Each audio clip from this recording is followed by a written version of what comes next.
இப்போது மலர், ரேவதி இவங்க 2 பேரும் வந்து ஃபோனில் பேசிகிட்டு இருக்காங்க. மலர் சொல்லிட்டு இருக்காங்க, "என்னோட தம்பிக்கு பொண்ணு பார்க்க போகிறதுக்கு கூட வந்துட்டு இந்த வீட்டில் உங்கள் அண்ணனை அனுப்பி விடலை, உங்கள் அப்பாவும் அம்மாவும். அதுக்கு ஒரு பிளானை போட்டு நான் மட்டும் போனால் போதும் அப்படின்னு சொல்லிட்டாங்க ரேவதி" அப்படின்னு. "விடுங்க அண்ணி, இதெல்லாம் எதிர்பார்த்தது தானே, அவங்க எப்போவுமே இதை தானே பண்ணுவாங்க. ஆனால் அண்ணன் எப்படியும் ஒரு பிளான் வச்சுருக்குமே" அப்படின்னு ரேவதி கேட்குறாங்க. "ஆமாம், அவர் வந்து 2 மணி நேரம் முன்னாடியே பர்மிஷன் கேட்டுட்டு என்னோட வந்து பொண்ணு பார்க்குறதுக்கு வரதா சொல்லியிருக்காரு" அப்படின்னு. "அதான் என் அண்ணன், எப்படி இருந்தாலும் கண்டிப்பாக உனக்கு அவர் அவர் அவர் வந்து ஹெல்ப் பண்ணுவார், வருவார். விடுங்க, வீட்டில் இருக்கிறவங்க அப்படி தான், பிரச்சனை வேண்டான்னு நினச்சிருப்பாரு. நீங்கள் சந்தோஷமாக போயிட்டு வாங்க அண்ணி" அப்படின்னு ரேவதி சொல்லிட்டு இருக்காங்க. இவங்க 2 பேரும் பேசுகிறத கேட்குற தங்கராஜ், "ஓ, இந்த பாக்கியராஜ் இப்படி பிளான் போட்டிருக்கானா? நான் வந்து ரேவதியை அடித்ததை வச்சு வீட்டில் எவ்வளவு பில்டப் பண்ணான். இந்த விஷயத்தில் அவன் நல்லா கையும் களமாக அவனை வந்து வீட்டில் மாட்டி விடணும். அவன் வந்து அதில் மாட்டிட்டு நான் எப்படி மன்னிப்பு கேட்டு நின்றனோ அதே போல் அவனும் மன்னிப்பு கேட்டு நிற்கணும்" அப்படி சொல்லி தங்கராஜ் பிளான் பண்ணுறாரு. இப்போது மதி பார்த்திங்கன்னா ஸ்ருதி சொன்னதை வந்து யோசிச்சுக்கிட்டே இருக்காங்க. இந்த ஸ்ருதிக்கு வந்துட்டு மலரோட தம்பியை பிடிச்சிருக்கு போல இருக்குது. ஆனால் இவ வெளியே சொல்ல பயப்படுறாளே, அதுக்கு காரணம் இந்த வீட்டில் இருக்கிறவங்க போடுற ரூல்ஸு அப்படி சொல்லி யோசிக்கிறாங்க. இதை பற்றி வந்து மலர்கிட்ட பேசலாமா வேணாவா அப்படி சொல்லி டீப்பாக யோசிச்சுட்ருக்காங்க. அப்புறம் இதை பற்றி மலர்கிட்ட பேசுகிறாங்க. "மலர், இந்த மாதிரி ஸ்ருதிக்கு வந்து உன்னோட தம்பியை பிடிச்சிருக்கு போல், ஆனால் இந்த வீட்டில் இருக்கிறவங்களுக்காக அதை சொல்ல பயப்படுறா. உன் தம்பிக்கும் ஸ்ருதியை பிடிச்சிருந்தா பேசாமல் இவங்க 2 பேத்துக்குமே கல்யாணம் பண்ணி வச்சிடலாம். வீட்டில் இருக்கிறவங்க பெரியவங்க எப்போவுமே அது போல தான் பேசுவாங்க. அதெல்லாம் நம்ம கன்சிடர் பண்ணக்கூடாது மலர். நீ இதை பற்றி என்ன யோசிக்கிற?" அப்படி சொல்லி கேட்குறாங்க. மலர் சொல்கிறாங்க, "நான் இந்த வீட்டில் வந்து பாரு, இப்போது என்னோடய தம்பிக்கு வந்து பொண்ணு பார்க்க போகிறதுக்கு கூட என்னோடய புருஷனை அனுப்ப மாட்டேன்றாங்க. இந்த காலத்தில் இந்த மாதிரியெல்லாம் கூட யாராவது பண்ணுவாங்களா? மதித்து நம்ம கேட்குறோம், அவங்க போயிட்டு வரட்டும் அப்படின்னு நினைக்காம ரெஸ்ட்ரிக்ஷன் பண்ணுறாங்க. என் தம்பி இந்த வீட்டில் பொண்ணு எடுத்து அதுக்கப்புறம் அவனும் இந்த கஷ்டத்தெல்லாம் படணுமா? வேணாம் மதி, இதெல்லாம் சரிப்பட்டு வராது. என் தம்பிக்கே பிடிச்சாலும் நான் இதுக்கெல்லாம் ஒத்துக்க மாட்டேன். ஏற்கனவே அத்தை வந்து தாக்கி பேசியிருக்காங்க.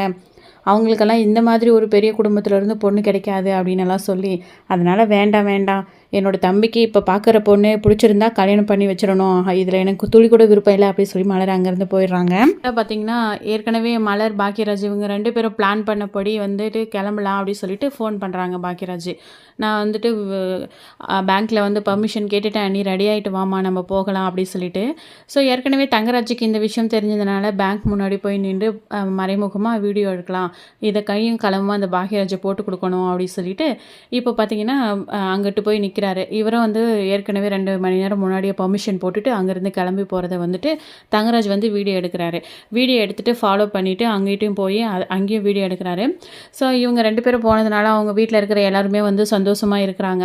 ஆனால் தங்கராஜ் பார்த்திங்கன்னா ஃபோன் பண்ணி, "பாக்கியராஜும் மலரும் எங்கேயோ ஃபங்க்ஷன் வந்திருக்காங்க போல், உங்ககிட்ட சொன்னாங்களா?" அப்படி சொல்லி ராகவனுக்கு ஃபோன் அடிக்கிறாங்க.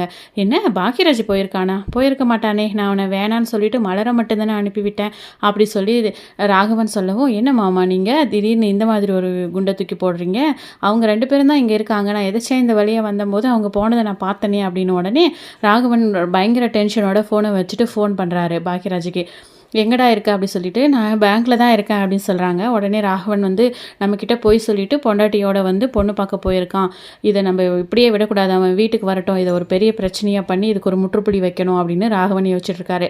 இப்போது தங்கராஜ் பார்த்திங்கன்னா ஒரே ஹாப்பி. நம்ம எப்படியும் வந்து கையும் களமாக வந்து போட்டு கொடுத்துட்டோம், அவங்க வந்து என்ன சொல்லி தப்பிச்சாலும் இந்த வீடியோவை காமிப்போம், இந்த பிரச்சனையில் வீட்டில் பெருசாகிறது அந்த பாக்கியராஜ் மாட்டிட்டு முழிக்கிறத பார்க்குற ஒரு சின்ன சந்தோஷம் நமக்கு இப்போதைக்கு கிடைக்கட்டும், அவனை பெரிய பிரச்சனையில் மாட்டி விடுவோம் அப்படிங்கிற மாதிரி தங்கராஜ் யோசிக்கிறாரு.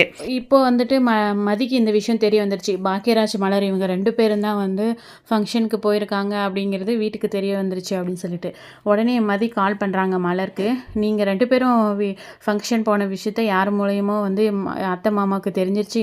இப்போ என்ன சொல்லி நீங்கள் வந்து சமாளிக்க போகிறீங்கன்னு தெரியல" அப்படி சொல்லிட்டு. "ஏதாவது ஒரு ஃபங்க்ஷனுக்கு நிம்மதியாக இந்த வீட்டில் போயிட்டு வர முடியுதா? உடனே வந்து அதை கேப்சர் பண்ணிவிட்டு வீட்டில் சண்டை போட போகிறாங்களா?" அப்படி சொல்லி இப்போ மலர் வந்து பயங்கர டென்ஷன் ஆகுறாங்க. "நீங்கள் இப்போ என்ன சொல்ல போகிறீங்க?" அப்படி சொல்லிட்டு கேட்டுட்ருக்காங்க. "நான் பார்த்துக்கிறேன் வா" அப்படி சொல்லி பாக்கியராஜ் பார்த்திங்கன்னா மலரை கூட்டிகிட்டு வந்துட்டுருக்காங்க.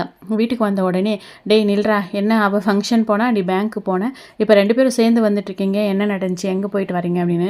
"அப்பா, நாங்கள் வந்து இவங்க தம்பிக்கு பொண்ணு பார்க்க தான் போயிட்டு வந்தோம்" அப்படின்னு பாக்கியராஜ் போல்டாக சொல்கிறாரு.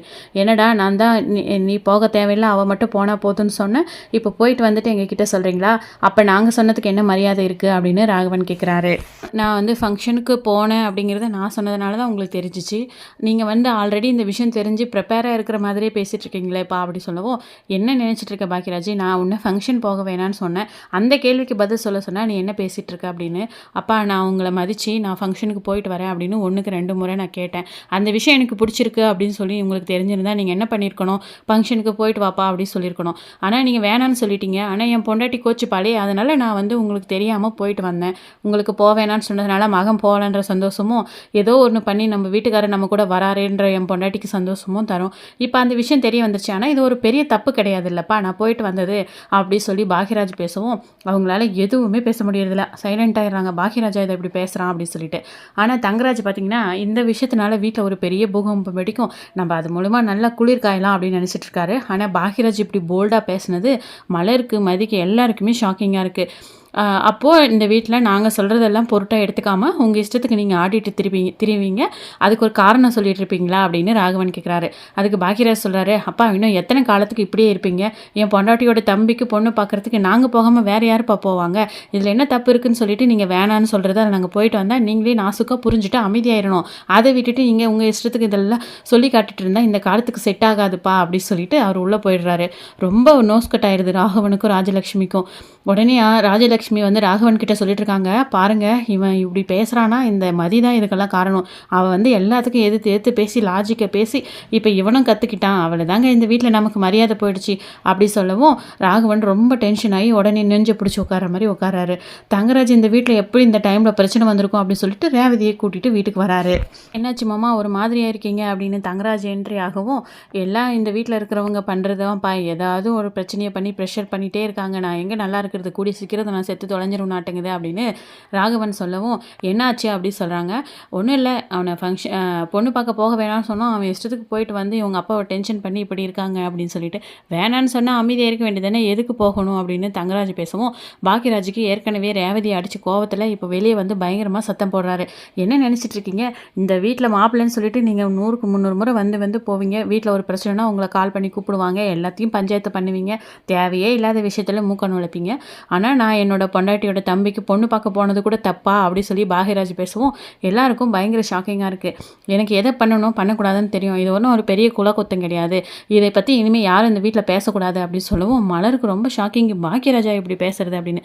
தங்கராஜுக்கும் ரொம்ப ஷாக்கிங், இவன் வர வர ரொம்ப திமிரா பேசுகிறானே, இவனுக்கு ஏதாவது பெருசாக பண்ணணும், இதை வச்சு ஏதோ ஒரு சின்ன பிரச்சனை உண்டாகும், இவன் வருத்தப்படுறதை பார்க்கலாம் தான் நம்ம வந்தோம், ஆனால் இங்கே வந்தால் நமக்கே ரிப்பீட்டாக இருக்குது, ஏதாவது ஃபினான்ஷியலாக இவனை வந்து எஃபெக்ட் பண்ணணும், அப்போ தான் இவன்லாம் அடங்குவான், நம்ம காலில் வந்து விழுவான் அப்படிங்கிற மாதிரி தங்கராஜ் வந்து பயங்கர பிளான் பண்ணிகிட்ருக்காரு.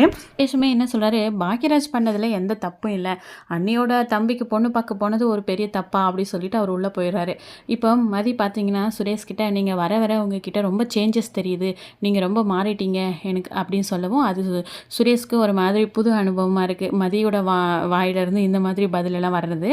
ஸோ அதுக்கப்புறம் நீ இன்டர்வியூ போனியே, அது என்ன ஆச்சு அப்படின்னு சுரேஷ் வந்து மதிக்கிட்ட கேட்டுட்ருக்காங்க. அவங்க மெயில் பண்ணுறதா சொல்லியிருக்காங்க அப்படின்னு மதி சொல்கிறாங்க. அதுக்கப்புறம் நான் உங்ககிட்ட ஒரு விஷயம் பேசணும், அதை நீங்கள் எப்படி எடுத்துப்பீங்கன்னு தெரியல அப்படி சொல்லிட்டு, இன்றைக்கி மலரும் பாக்கியராஜும் வந்துட்டு பொண்ணு பார்க்க போனாங்க இல்லையா, அப்போ வந்துட்டு ஸ்ருதி ரொம்ப சோகமாக இருந்தா, என்னன்னு கேட்டதுக்கு எனக்கு மலரணியோட தம்பியை ரொம்ப பிடிக்கும், அதை இந்த வீட்டில் இருக்கிறவங்க கிட்ட சொன்னால் இந்த வீட்டில் இருக்கிறவங்க அதையும் ஒரு பெரிய பிரச்சனையாக பண்ணுவாங்கன்னு சொன்னால், அவளுக்கு அவனை பிடிச்சிருந்தா நம்ம ஏன் கல்யாணம் பண்ணி வைக்கக்கூடாது அப்படின்னு சொல்லி மதி கேட்கவும், அதெல்லாம் இந்த வீட்டுக்கு செட் ஆகாது, அம்மாவுக்கும் அப்பாவுக்கும் ஏற்கனவே மலரணி அவங்க குடும்பம்னாவே கொஞ்சம் செட் ஆகாது, இதை வேற சொல்ல போனால் இன்னும் கொஞ்சம் ஓவராக பண்ணுவாங்களே, இதை எப்படி நீ சொல்கிற மாதிரியெல்லாம் வந்து ஈஸியாக அதை அவ்வளோ சீக்கிரம் பண்ணிட முடியாது அப்படின்னு சுரேஷ் சொல்கிறாரு.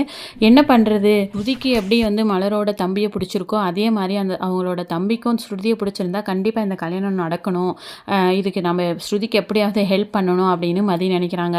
ஆனால் இந்த விஷயம் மதி பண்ணுறதுனால இந்த வீட்டில் இருக்கிறவங்க வந்து இதை எப்படி எடுத்துப்பாங்க, இது எவ்வளோ பெருசாகும் அப்படிங்கிறத வந்து மதி யோசிக்கல. இனி வரப்போகிற எபிசோடில் என்னெல்லாம் நடக்க போகுது அப்படிங்கிறத வெயிட் பண்ணி பார்க்கலாம். தேங்க்யூ.